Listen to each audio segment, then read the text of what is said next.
Domee, it's a pleasure to speak with you. I thought the film was phenomenal. And I guess first off, congrats on your recent promotion to Vice President of Creative. What did Thank it you. mean for you just to, get the backing from the company in this, very public and financial showing that they trust and believe in your vision? Yeah, it's amazing. I definitely um feel so grateful that Pixar has really embraced this movie and has really thrown their support behind it and me as a filmmaker and a voice at the studio. I just feel yeah, just an incredible amount of gratitude and just responsibility in just paying forward all the support I've gotten throughout my experience at Pixar and helping the next generation of filmmakers like really thrive like I have at the studio. So yeah, Yeah, awesome. and I thought Turning Red just starts so well. I love how it kind of captured, like at the very beginning, just the excitement and sort of awkwardness of wanting to be independent and wanting to be more adult than you really are as a young teen. And it set up the overall theme so well. So how important was it just to nail the opening and introducing all these characters at the very beginning of the film? Yeah, it was really important for us to like just from the very beginning of the movie kind of start off with a bang, start the movie in a way that we haven't seen yet from a Pixar film, and in that very first draft written by Sarah Stryker, the first screenwriter for the movie, we took inspiration from from John Hughes, from Ferris Bueller, from a lot of teen sitcoms that we grew up watching, like Clarissa Explains It All, and where or Lizzie McGuire, where characters, these like very strong, brassy female protagonists will just break the fourth wall and talk directly to camera, because it was just important for us to really make the audience fall in love with May right from the beginning. Yeah, you definitely nailed it. And there have been some, but it's pretty rare to watch like a Disney or a Pixar film that doesn't really have like a traditional evil villain. How was it like just breaking away from that structure and just getting to tell this story? Yeah, it was really fun. I mean, and I think it's more challenging in a good way to try to write a story and come up with conflict that doesn't involve like a wahaha like super evil, sinister kind of antagonist. But I think you're seeing that trend a lot in a lot of films, like animated films, um like Encanto, yeah, like yeah, just exploring this idea of like the antagonist being more like intergenerational trauma, because it's an interesting and juicy and very relatable um topic that I think affects a lot of people. And I just really was excited to kind of do a deep dive into that. Yeah. And the transformation aspect's so fun, but I wanted to ask because red pandas are so tiny and they're adorable, and Mhm. Maze is still very very cute. But how did you decide on the transformation and just a giant red panda? It's such a fun concept. Yeah, I really wanted to make a movie with a red panda because they're so cute and you don't really see them a lot in movies. And I thought, wouldn't it be funny and even more cute if it was like 10 times bigger than a regular red panda. It also just felt like the perfect metaphor for puberty as well, because like something big and hairy and red is, like that is in my mind like a great metaphor for getting your period, for all of the emotions that are kind of roiling inside of you at that age. And yeah, and then it just really uh uh just answered that question of like why animation, because like who wouldn't want to see this girl kind of poofing back and forth between a human and a giant furry red panda. Her size also like it's it it helped kind of her awkwardness and her teenageriness. Just seeing how uncomfortable she was in her new big body, how she's knocking stuff over, how she can't fit into her bed or clothes. Like all of that just kind of helped service the story that we wanted to tell. Yeah. You spoke about like the generational trauma, and I thought it Mhm. was interesting how you explore in the film, because you see May's mother, she kind of has that same sort of relationship with her grandmother, and just with the panda curse at all, there's kind of like a lot of blame shifting towards it rather than accountability. But I like that, ultimately the family's relationship is about this love and acceptance at the end. So can you talk about just exploring that theme and how you decided, to wrap it up in such a nice manner? Yeah. The panda in the movie really represents like all of the messiness that comes with growing up, like all of the messy emotions that we begin to develop as we're coming of age, as we're growing older.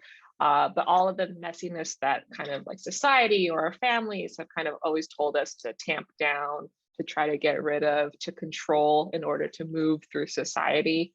And May's mom and her grandma and her family, they grew up in a different generation where like they had to get rid of their pandas. They had to get rid of the messy side in themselves in order to like survive, in order to live and thrive in a harsher environment. But May, like May has what they didn't have. Like she has this great support system of friends. She's living in like a different generation, and she doesn't have to follow the same path that her mom and her family has gone down. So she's the first in her family to kind of choose to embrace and to keep that messiness and to really celebrate it and incorporate it into her life. But that isn't to say like we're blaming or judging her, her family for her mom or her grandma for doing what they did, because they needed to do that. Like they didn't have friends like May had. So in that story, we're kind of just exploring how each generation kind of affects the one down the line, and how and how like a newer generation can they don't have to uh uh grow up in a world as harsh as their parents or grandparents have gone through. So they can be different. They can break the cycle in that sense. I love it. And Pixar films are always top-notch presentation, but I thought this was so stylish, and a lot of that comes down to, the anime influence. Mhm. And what was the challenge in kind of trying to apply that to 3D animation, because it's not something we see super often? Yeah, it was a really exciting challenge for us, like for the whole team. Like we were excited to come up with this new style, because all of it just comes from wanting to like depict the world and the animation through the eyes of our protagonist, through May, who's like this like roiling ball of energy and tween girlness. So from the very beginning, like we were looking at anime from the 90s, like Sailor Moon, Ranma Half, because for their very vibrant color palette, for the way that their characters are so expressive. It just really felt like the perfect style to kind of take inspiration from, to apply to May and her story, because May has so many big emotions in the movie that just this like applying this kind of more anime cartoony style really helped the audience feel what May was feeling at any given moment.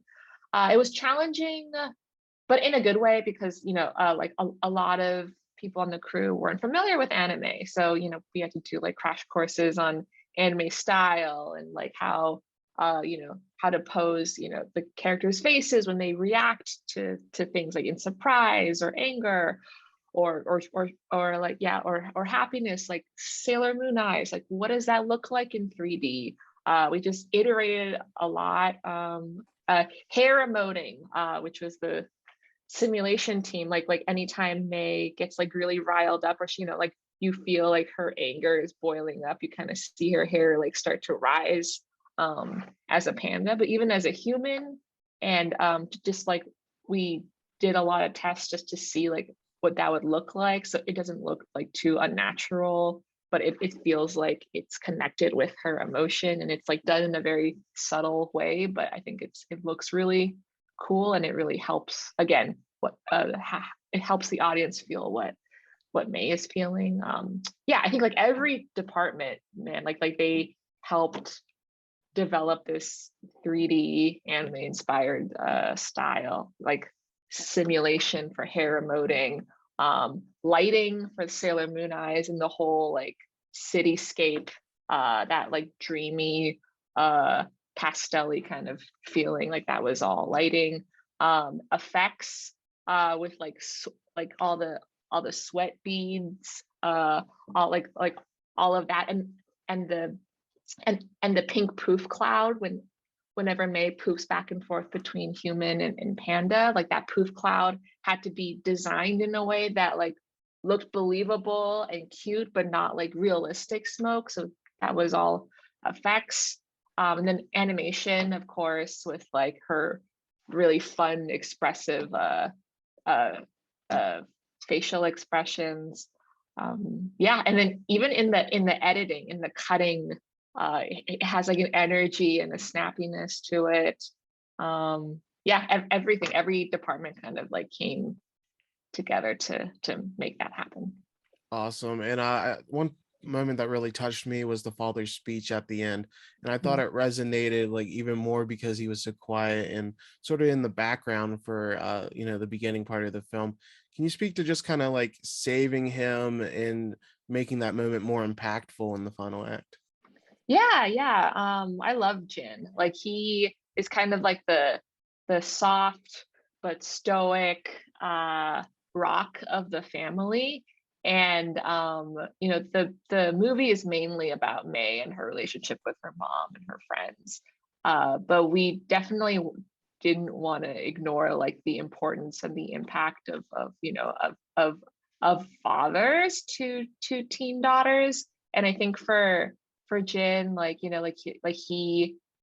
like the way that he loves his family is through actions, is through listening. And I think it was like that's one of my favorite scenes too, like when he kind of sits down and he talks to May. We're showing that like he's been watching this whole time. He's been like he's been safely keeping his distance, but like supporting his wife and his daughter when they need him. But then I think he like knows like when to come in and kind of like give that much needed advice, when is needed. And yeah, he's kind of like the quiet hero of the movie.